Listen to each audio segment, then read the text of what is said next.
This is Conversations on Careers and Professional Life, a podcast from the Foster School of Business, MBA Career Management Office. I'm your host, Gregory Heller. On each episode, I talk with guests from faculty and staff to students, alumni, and business leaders about the skills and strategies that can help you design a professional career that you're happy with.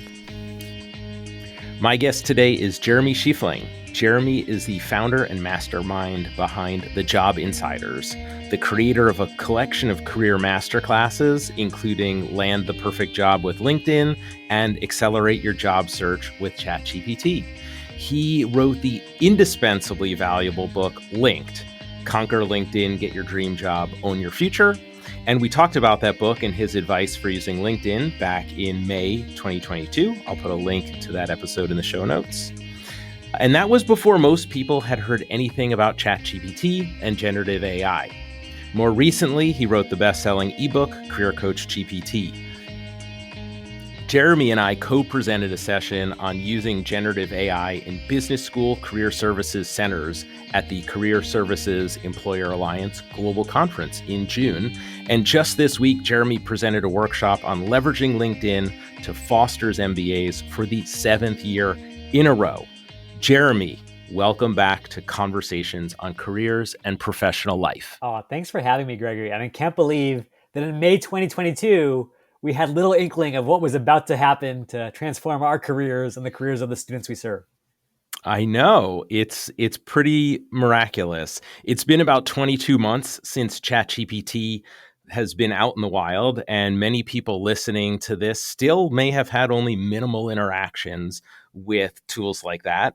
You were using it before the public debut, and I've been using it basically for the last 20 months. So we're pretty far ahead of most people. What would be the first thing you'd say to someone who's never typed a prompt into ChatGPT or any of these other generative AI bots and is thinking about how they might be able to use it for their career search? Yeah, so first of all, don't feel guilty. I think sometimes if you're looking on the outside into Silicon Valley, you're like, oh, I'm being left out, I'm being left behind. And the beautiful thing about this is the learning curve is so shallow that even if you've never tried the tools, if you come to ChatGPT today or Gemini or Copilot, whatever tool is easily available for you, and just say, tell me a story about a super successful MBA, you'll be blown away by what you see, and you'll get an instant sort of feel for how it works and the fact that you are now coding with plain English and you don't need to master any advanced technical skills. So number one, don't feel guilty. Number two, get your hands dirty. You know, I'm reading Ethan Mollick's Co-Intelligence right now, and he keeps on saying, the version of AI you're using right now is probably the worst version of AI you'll ever use.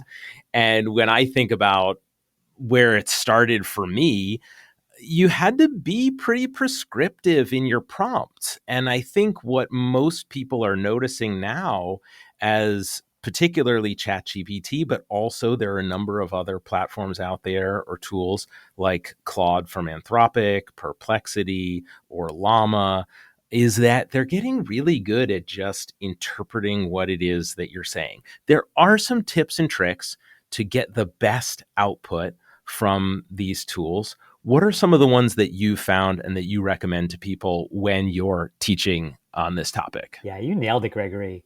I do think one of the biggest myths that Silicon Valley has established, because we like to make ourselves feel special, is, oh, you got to be a prompt engineer. You've got to be this ninja AI wizard. And nothing could be further from the truth. I think the reality is as with everything in life, what you put into it is fairly correlated with what you get out. So we know that there are a lot of students out there, certainly not at Foster, or maybe at other schools, who are saying, write a resume, write a cover letter, and it will do that. But it's mediocre, it's full of hallucinations, it's just not going to be effective. Versus if you put in just a little bit more work, say, take my existing resume, compare it to this job description, tell me the top 10 keywords I'm missing, you're going to get something really useful, really precise, and you can apply that immediately to stand out in the hiring process. So bottom line, just be specific. And then I think the second thing to go along with that, this is kind of weird because we've all been raised in this Google world where you get those 10 blue links and you're kind of stuck, is you can talk back to the machine.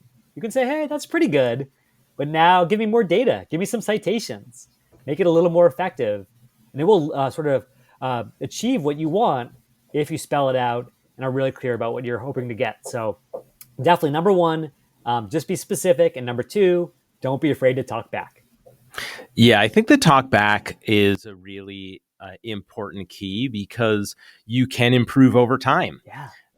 And within a specific chat window or context window, as we might say when we're talking about this stuff, is that we can keep on working in that same window. So if you're doing a second uh, resume or a second cover letter, if you feed back your final version, for the first one into that same context window, and then you say, okay, work with this for the next one, you will get better results because in that window, the GPT is actually learning from you. Right. And you're not starting from sort of the blank whiteboard with the next version. Yeah, such a good point.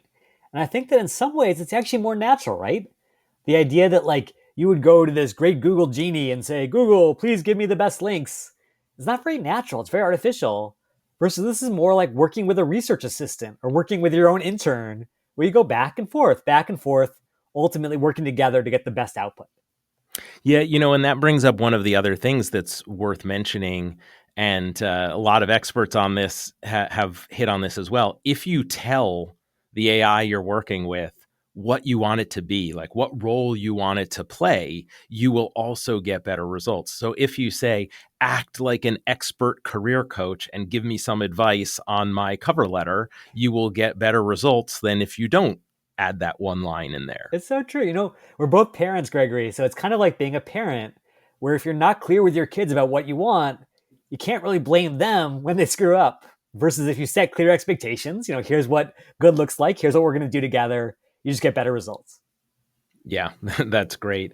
And the other thing that I found is that when setting up for basically a role play, you can be even more specific.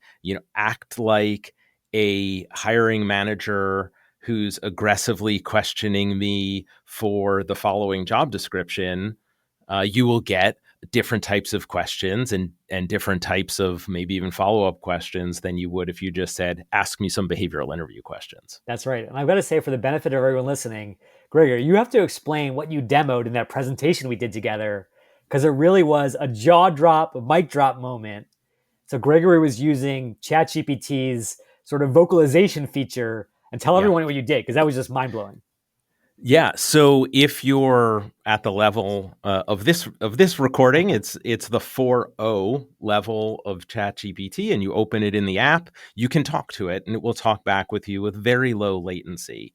And you can open it up, and you can say the following thing: I want you to act like a career coach, preparing me for a job interview for the following job description. You can paste it in. I want you to ask me behavioral interview questions and then give me feedback on my answers. Make the questions tough. And it will say, okay, let's go. And it will ask you a question and you will give it an answer. And then it will say, that was pretty good. You used a good structure, but here are some ways that you might think about improving it. And that is with no other training. That's right. It's just that prompt. So I invite everyone to try it. But this brings me to another question for you, is that there are a number of tools out there that are pre-built. Yeah. We're both familiar with Udly. I've had the founder of Udly on the podcast, and I've been using Udly for, 2.5 years, maybe even coming up on 3 years. And it has a process where it can do that for you. There are tools that will help you write a resume or write a cover letter. And we have talked with and know a bunch of the people who work on those tools. How would you suggest a job seeker think about using some of these pre-built tools that are out there versus rolling their own with ChatGPT or Anthropic's Claude and just going to the prompt window and, feeding it a good prompt? Yeah, this is such an important question, because it actually speaks to the larger context here, which is, if you're in business school, whether you're at Foster or anywhere else, your goal is not just to get that first job out of school, but to build a great career. And if you look at the data straight from LinkedIn, sort of the nerve center of the hiring ecosystem. They say that job descriptions that mention ChatGPT or generative AI are up 220% in just the last year. And so the skills you're using to use ChatGPT or any of these tools today aren't just going to help you get that first job. They're going to help you get the next job and succeed in that job as well. And so I would say, by all means, use Udly, use all these cool tools that are really customized for job searching, but don't shy away from using the foundational tools, because understanding how ChatGPT does data analysis or how Claude does software development can be really powerful once you're out there in the workforce and using these day to day. Yeah, I think I've hit upon a bit of a metaphor for this, and it like a lot of my metaphors, it comes back to food and cooking. And I think it's like the difference between getting a meal delivery that you pop into the oven and it tastes great, and learning how to cook from scratch. Now, there are times when you need to just pop that thing in the oven. There are times where maybe you want to use a meal kit because it's going to scaffold your learning about a different cuisine or different technique. And then there are times where you rise to the level of, I'm going to do this from scratch. I'm going to pull a recipe out of a cookbook, or I'm going to look at what I have in my fridge and I'm going to throw together a stir fry or something like that. And learning to do that, to be conversant with the technology, I think that's where we need to go, because this is not just a technology to use for your career search. Right. It's a technology to use in your career. Yes. And there are fewer pre-built tools for a lot of what you might need to do in your career than there are for just the career search functions or the job prep, interview prep functions. Yeah, I love that, Gregory. And I'll just give a real world example that sort of draws on a parallel. I remember in the early 2000s, I was interviewing for my first businessy role in New York as a former kindergarten teacher. And I was mentioning about how I was doing these pivot tables and VLOOKUPs over at Teach for America, these Excel functions. And the guy said, "What are you talking about? What is that?" I said, "Well, give me your laptop. I'll show you how it works." And I showed him, and he was just blown away. And a day later, I had a job offer, even though I was not sort of a traditional candidate. Imagine if you are coming out of business school today and you can show your future boss how to save tons of time developing marketing campaigns, analyzing data, because you have these foundational skills. I think that's going to be even more important than how nice your resume is and everything else. So build these killer skills. They're there for a lifetime.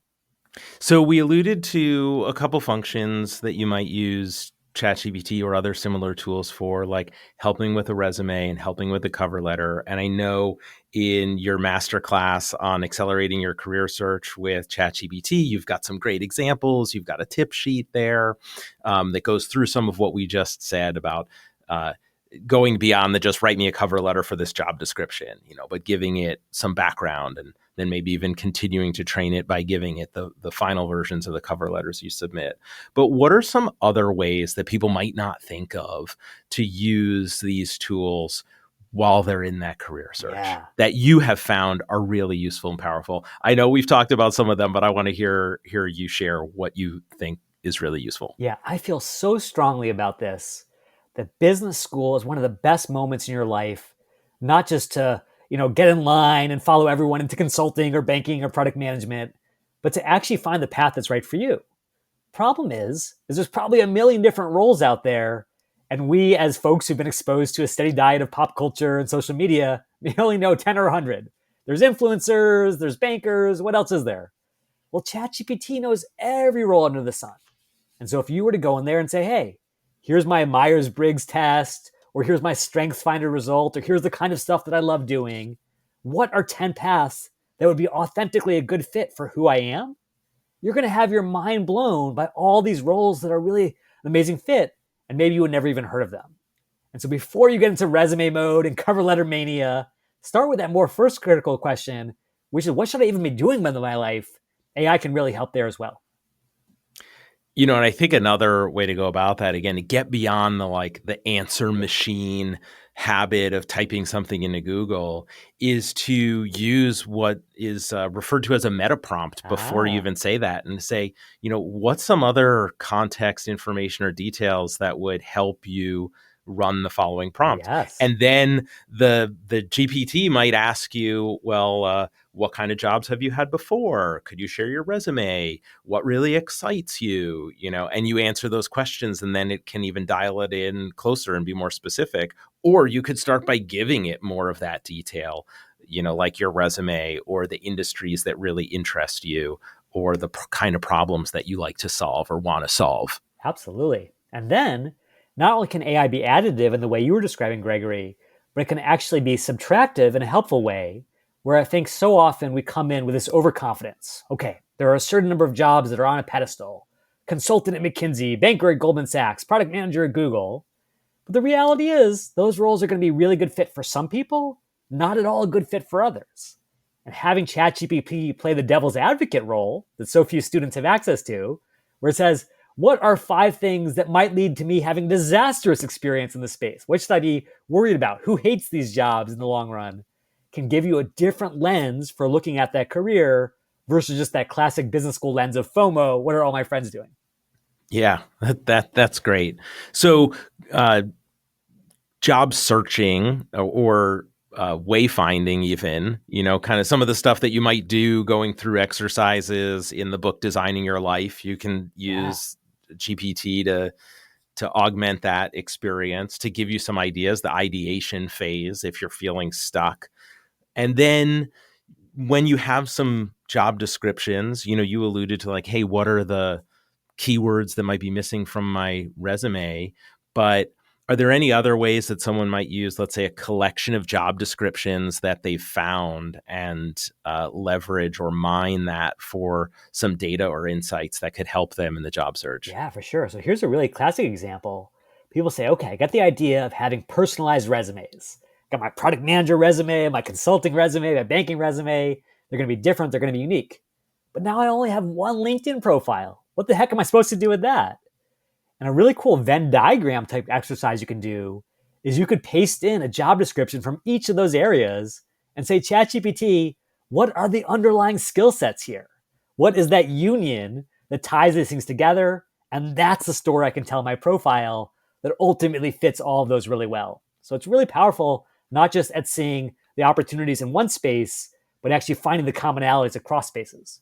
Yeah, and that's a question that we get a lot as career coaches. Someone says, well, I have these 2 different paths that I'm on right now. What do I put on my LinkedIn profile so that I look authentic and genuine, regardless of whether a consultant is looking at my LinkedIn or a product manager is looking at my LinkedIn? So I love that idea of trying to identify those common skill sets and character traits that you might want to highlight for both of those paths that you could be on.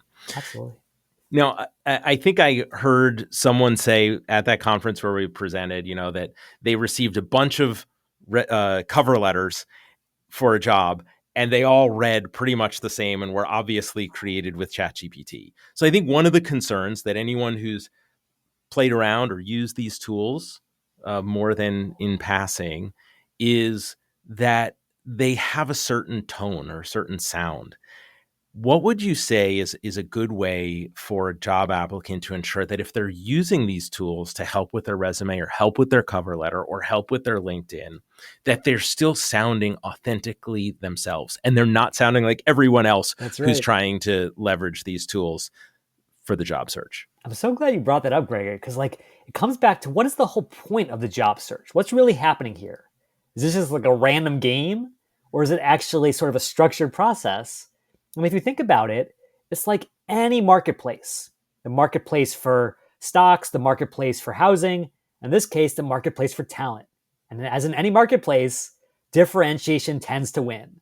There's a reason why Apple can charge $1,000 for a phone that some knockoff vendor from Taiwan has to charge $200 for, because it has differentiated itself and stood out from its peers, which is what your listeners want to do when they're competing for these spots. So with that in mind, you definitely don't want to fall into that trap of AI is my ghostwriter. Because even though in November 2022, I think you and I probably were both like, hey, this is pretty good. This cover letter is grammatical. It covers the key things. What's happened is because it's so similar to every other cover letter, recruiters are now telling me, Gregory, if I see that first sentence, I am excited to apply for this position at X company, they immediately discard it because they know that ChatGPT wrote it. They know the person was too lazy to be bothered. And so bottom line, I'm going to ask something really hard of your audience. I'm going to ask us all to give up this little pipe dream of ChatGPT is here to do all of our writing for us. There may be some writing it can do where it really doesn't matter. But if this is the most important writing of your life, standing out for a job that could change your life, you better use ChatGPT the right way, which is as a research assistant, a muse, a source of inspiration, not as someone here to come in and basically do your heavy lifting for you. So I would be asking ChatGPT, what are things I should mention in my cover letter that speak to the culture of this organization? What are really important skills I should highlight from this job description? But I would still be going back and giving it my unique, authentic human voice. Otherwise, I think we fall into that pit of sameness where so many people never escape. That's great, because while if you give the same prompt to a bunch of different AIs multiple times, you will get different answers. They're not that different. Yes. So feeding, and I come back to this idea that another one of my guests has written about. So it's Alexandra Samuel. She wrote about this in her newsletter very early on in the ChatGPT days. If you give ChatGPT like 5 or 6 cover letters that you've written. Yeah. And then you say, here are the 3 career highlights that I want to include in the cover letter for this new role that I'm applying for.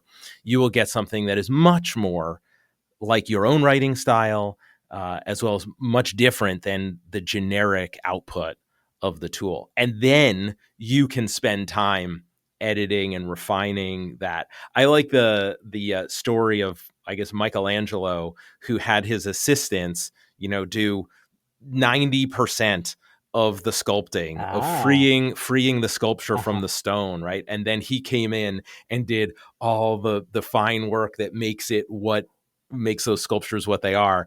And then he would have them do all the sanding and polishing, right? So I think that there's a analogy here to using ChatGPT. You can get it to do some of that heavy lifting, but then you need to do the refining, and then you can have it do that final pass of like, are there grammatical errors? Is there any typographical problems? How could I make this more concise? Yeah. My thing with cover letters is I always want them to be, under 330 words is what I tell students. Like, I don't want to look at it until it's under 400 words. So you can tell ChatGPT, can you revise this for conciseness and, get something that's tighter, if perhaps verbosity is something that you struggle with. Yeah, I love that Michelangelo metaphor. That's awesome.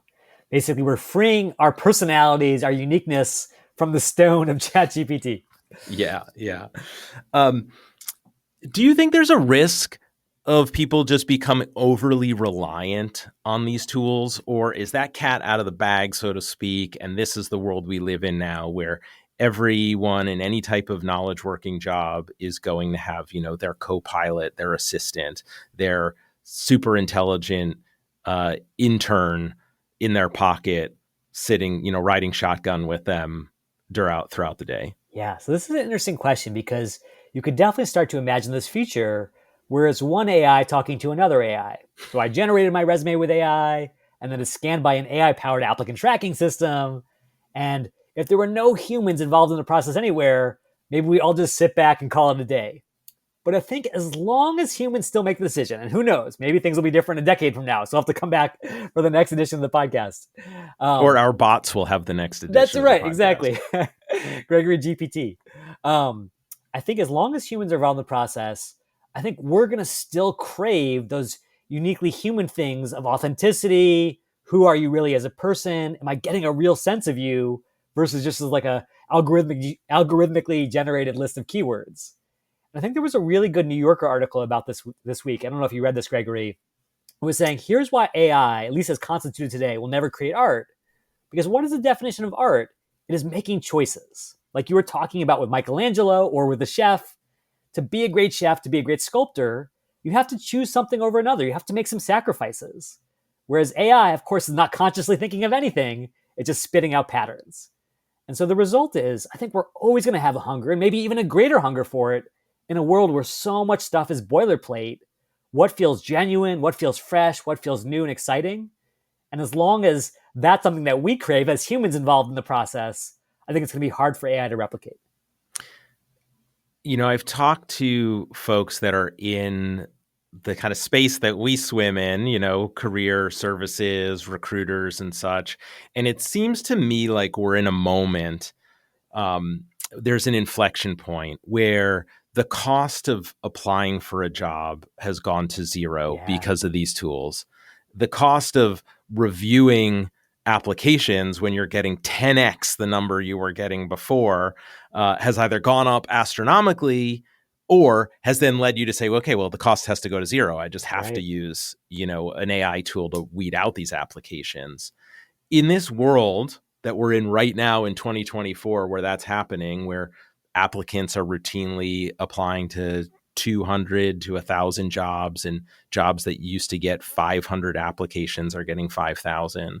Do you think that it's going to necessitate some new or return to old way of sourcing talent and finding jobs? Yeah, I do think that, if you are a recruiter and then especially a headhunter, and we should differentiate that for the audience. Recruiters usually in-house, they're working for Google or Facebook or whomever. Headhunter is outside the organization.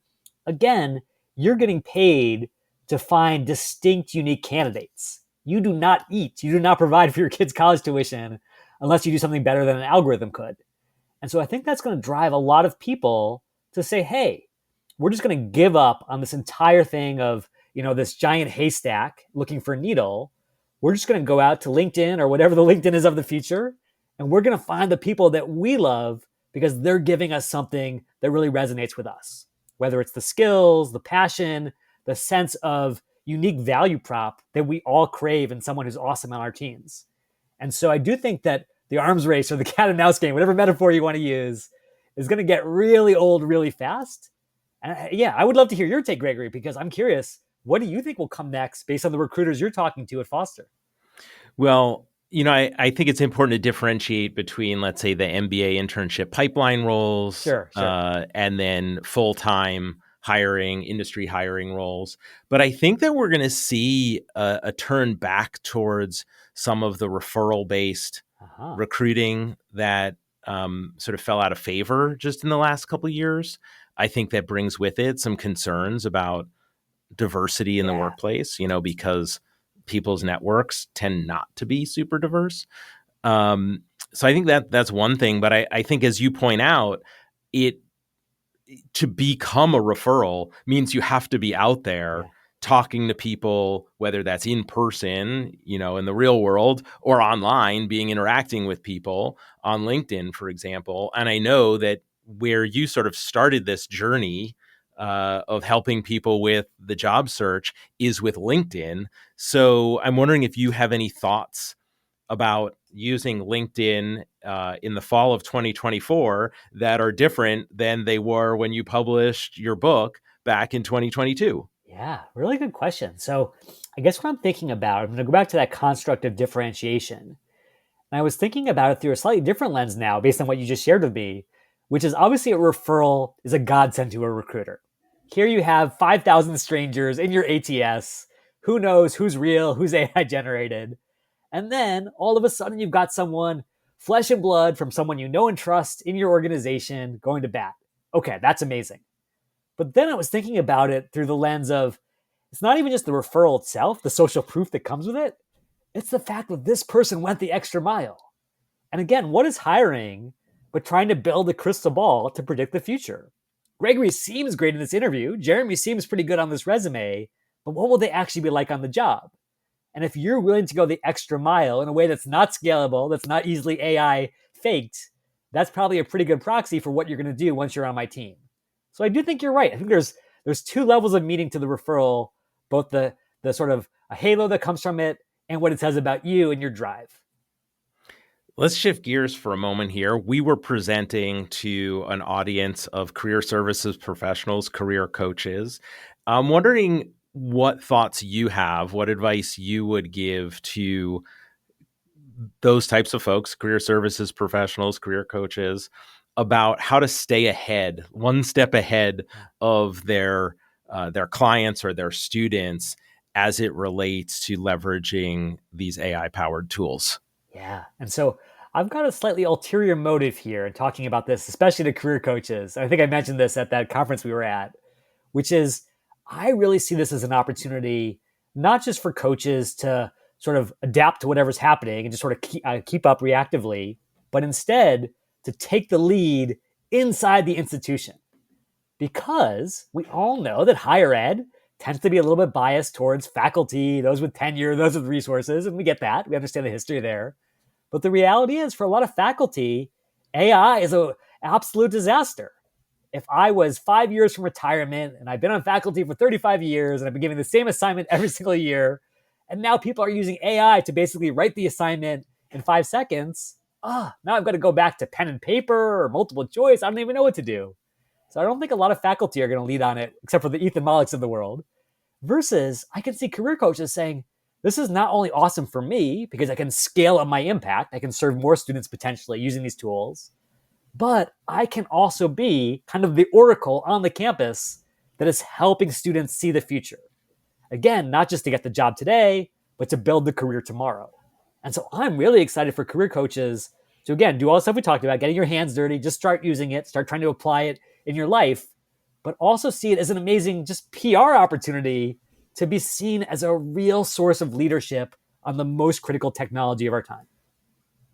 I love that advice. I was actually just at a gathering of the career services professionals from across the UW ecosystem yesterday afternoon, and I was talking with a colleague who we collaborated on a presentation for another career services conference, and there was a third coach there, and he's like, you two have been using these tools like way more than me. I think I need to get started. And we were like, yeah, just anything that you're doing, ask yourself, I wonder if I could bring AI into the mix here to help out.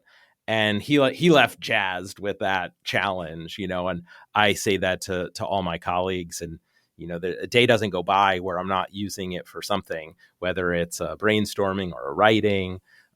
A couple things that I want to make sure we get in here that can be really helpful for folks who might not go on and take your course, which I would recommend if you're in an active job search. I don't think that you could spend money any better than either buying one of Jeremy's books or taking one of his courses. But the questions issue, what questions are you going to get in an interview? And perhaps what kind of case questions might you get for a particular job description? If this is just an amazingly powerful tool, and almost every day I show my students how to do this. I've created bots to do this, or custom GPTs. I think you probably have too. But even with standard prompting, to just put that job description in and say, what are 10 behavioral interview questions that you would ask if you were interviewing someone for this job? Or what are 10 questions you'd ask based upon my resume if you are interviewing me for this job? Or what are 5 industry case style questions or product sense questions that you might ask if you were interviewing someone for this job? And then going the next step, what would a good answer look like to these questions is unbelievably powerful. And if you're not doing that today, you're sort of running with your shoelaces untied or something like that. I was going to say fighting with one hand tied behind your back, but you're really handicapping yourself because this is just an unbelievably powerful way to get some of those insights. Yeah. And I think I'll just sort of come back full circle now to where we started, which is I can't emphasize enough how easy it is to get started. Like I was just thinking about some of the technologies you referenced, like Excel took me probably like 6 months of slaving away, trying to get the formulas right, trying to understand how these things worked. Conceptually makes no sense to the human brain because it's a very different way of thinking. Then you think about coding, SQL, all this stuff that we're told about. It's like basically these arcane black magic spells. ChatGPT is our own language fed back to us and commanded through our own language. If there was ever an easier tool to basically give us the power of the universe at our fingertips, I certainly don't know what it is. So for anyone who's on the fence, just take that plunge. You will be shocked by how quickly you dive in. Well, I think we'll leave it there because we could probably go on. That's true. For as long as we've been talking, we could probably go on that long again with more ideas and advice. But I think this is enough to get people started to maybe break that cold start problem that some folks might feel, the intimidation of the blank window. Thank you so much for taking the time, Jeremy, to have this conversation on careers and professional life. Oh, thanks for the opportunity, Gregory. And thanks for all you're doing, both for your students and this whole profession. Where can people find out more? If they want to follow you, they want to learn about your courses, where would you point them? Yeah, so come over to thejobinsiders.com. But I will say, you don't need my courses. You don't need my books. Better to go to chatgpt.com and get started today. If I could have you spend 10 seconds of attention, that's where I'd point you. But I'd also point people to you on LinkedIn where they can follow you. I'll put the link in the show notes because you're always sharing amazing tidbits, tips and tricks and advice. And I know that every week I find something that you post or share that is useful for my work and my students. So links to all the resources we've mentioned will be in the show notes at conversationsoncareers.com. Thank you for listening to Conversations on Careers and Professional Life. If you enjoyed this episode, please consider sharing it with a friend or classmate. Help others find the show by leaving a rating or review on Apple Podcasts or wherever you listen. Conversations on Careers and Professional Life is produced by me, Gregory Heller, with support from the Foster School of Business Office of MBA Career Management. Learn more about the show, find show notes and past episodes, and get in touch with me at conversationsoncareers.com.